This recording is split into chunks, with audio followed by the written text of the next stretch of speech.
কিছু লাগবে না ভাই, আমার সন্তানরা।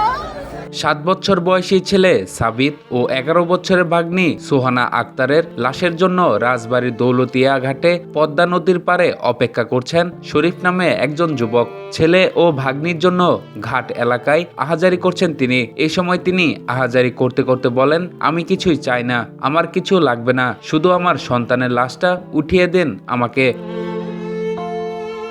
বুধবার বিকেল 5:30টার দিকে দৌলতিয়ার 3 নম্বর ফেরিঘাটে সৌহার্দ্য পরিবহনের ঢাকাগামী একটি বাস নিয়ন্ত্রণ হারিয়ে পদ্মা নদীতে তলিয়ে গেছে। শেষ খবর পাওয়া পর্যন্ত এই ঘটনায় 2 জনের মরদেহ উদ্ধার করা হয়েছে। 11 জন সাঁতরে পারে উঠতে পেরেছেন। বাসে অন্তত 45 জন যাত্রী ছিল বলে প্রাথমিকভাবে জানা গেছে।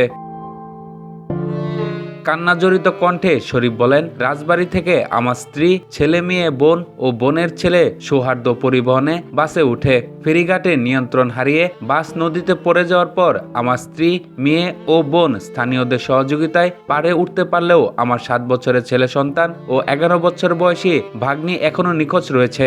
আমার ছেলে ও ভাগ্নি তো আর নেই, এখন তাদের লাশটা আমাকে বুঝিয়ে দিন। আমার টাকার দরকার নেই, আমার সন্তানের লাশটা তারা আমাকে বুঝিয়ে দিক। আমার আর কিছু লাগবে না, আমার সব শেষ। রাজবাড়ী ফায়ার সার্ভিসের উপসহকারী পরিচালক দেওয়ান সোহেল রানা জানান, বাসটি নিয়ন্ত্রণ হারিয়ে নদীতে পড়ে যাওয়ার খবর পেয়ে দৌলতিয়া ও পাটুরিয়া ইউনিটের ডুবুরি দল উদ্ধার অভিযান শুরু করেছে। উদ্ধারকারী জাহাজ হামজা কাজ করছে, তবে বৃষ্টির কারণে উদ্ধার অভিযান ব্যাহত হচ্ছে।